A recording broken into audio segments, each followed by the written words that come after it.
Number 1. The Amish pay taxes. All sorts of them, actually. Property, income, sales, and so on. What they don't participate in is the Social Security system. Their opposition to it is that they see it as a form of insurance, which, as mentioned, they don't do. It's their belief that as a community, it's their responsibility to care for one another. Okay, so that's the first video that comes up if you're trying to look for do Amish pay taxes on YouTube. But if you want other sources, this is from Amish Heartland, an Amish website that confirms Amish do in fact pay all income taxes, sale taxes, property taxes, and other local taxes, and Social Security, and blah blah blah. This is from Straight Dope. Yes, Amish do pay federal income tax. What else? It's from Lancaster Online. Blah blah blah. Anyways, now there was a separate question of, okay, why don't the Amish have to get driver's licenses? Well, right in the I'm just going to use Florida because it's easier, but really simple. The Florida Motor Vehicle Act includes exemptions for farm tractors, which is what you usually see the Amish driving or riding, whatever the hell you want to call it. It's all exempt. You don't need to put plates on it. You don't need to do anything. You don't even need a driver's license to have a horse-drawn carriage. Meanwhile, if we go to definitions, you gotta keep in mind that driver's licenses fall under Title 23, which is motor vehicles. Now, we go to definitions.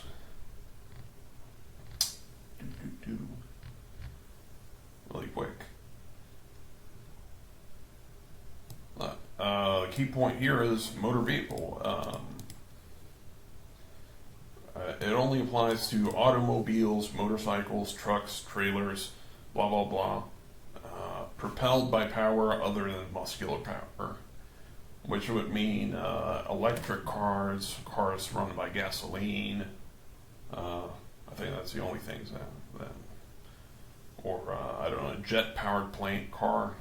That would all be a motor vehicle, but because the Amish can't use vehicles with motors in them, they don't need a driver's license. They don't need any of this crap. But if they do choose to get in a car with a motor, they'd be subject to, they'd need to get the driver's license. Anyways, back to the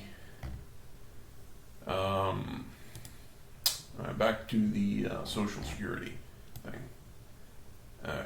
The exemption from Social Security that the Amish use is codified directly in the Social Security Act. And trying to find it here. Here we go.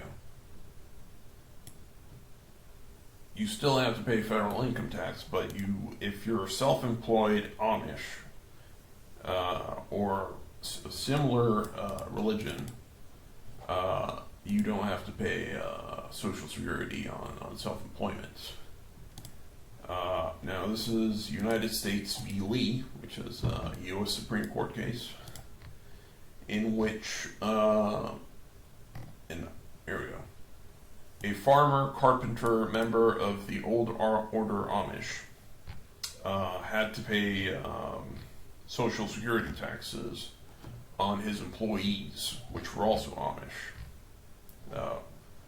Which, remember, the exemption only the Amish Social Security exemption only applies if you're self-employed, if you're working on your own farm, shit like that. In the Lee case, it was an Amish guy hiring other Amish guys to work on his farm. In that case, you got to pay Social Security taxes because there's no codified exemption for that. So you're still under federal. You're still under the jurisdiction of states, but inside the code, they've written little exemptions to protect but this is not only applied to the Amish. You can do this if you're in a similar religion that has similar things, and you go driving around in horse-drawn carriages and farm equipment.